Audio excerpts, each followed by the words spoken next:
Hey there, Delilah. What is it like in New York City? Is it anything like Suicide Squad's issue 20, with Boomerang and his Mirror Man facade being shattered? That was absolutely a pun intended there. Shattered because of all the mirrors. I'm proud of that one. I mentioned this storyline, this whole subplot, in my review of an issue of The Flask.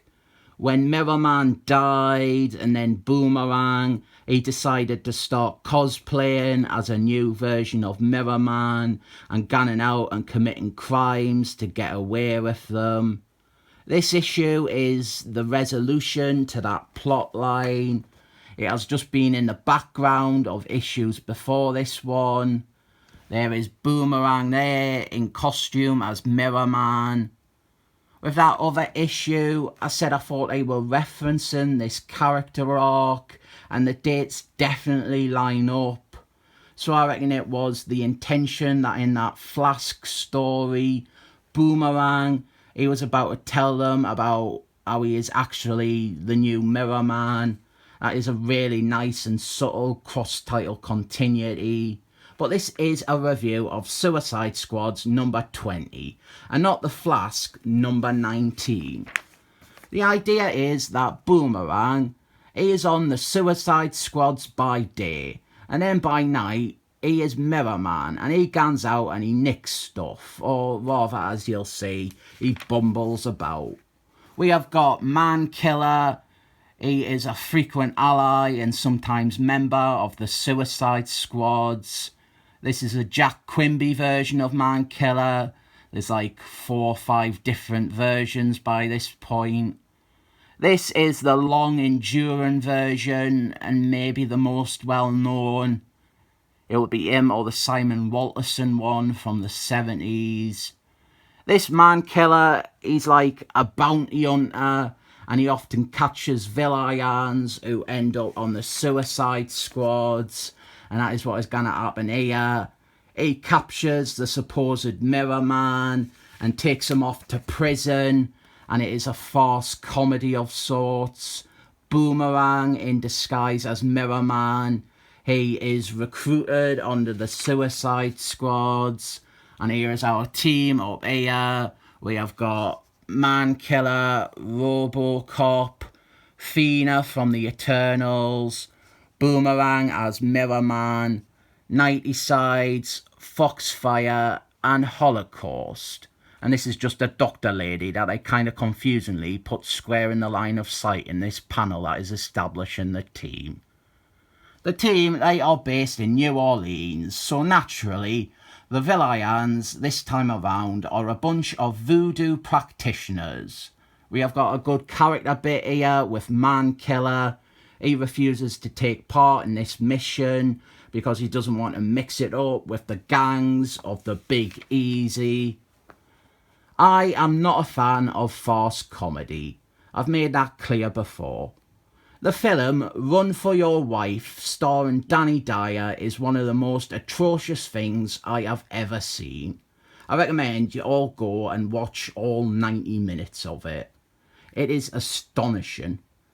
It was made in 2014, but it has the humour of a crappy, low-rent 70s British sitcom. It was so bad that they tried to con old people into going to the cinema to see it by offering free tea and biscuits.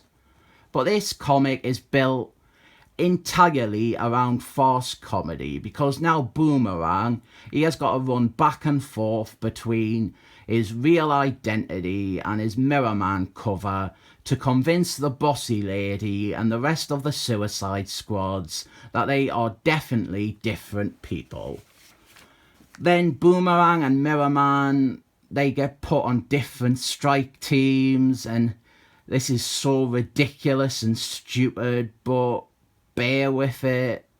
He is like running around from one side to the other, switching costumes. And then there is some zombies, and his teammates, they have become zombies, and they're going to eat him, and he's still darting around, swapping between identities, and he's surrounded by all the Zumbas, and it's all over for Boomerang. He cannot possibly get out of this one. The Zumbas, they have got him, and it's game over, man. Game over. But it was all a wind-up. They knew that he was moonlighting as Mirror Man, and the whole thing was to put him out. So the forced comedy isn't that bad, as they were all in on it. But on top of forced comedy, another pet peeve of mine is the "it was all an act" twist ending. So we're out of the frying pan and into the fire. Anyway, he is disciplined, and his brief stint as Mirror Man is over, and Van Morrison will introduce a new version of Mirror Man in a few months' time in Animals Man.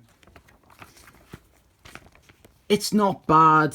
I will happily admit that I did not laugh once, and I felt my soul crying out when I was getting through all the big sitcom moments and scenarios, like that one where Ross has to hide in the cupboard from Bruce Willis.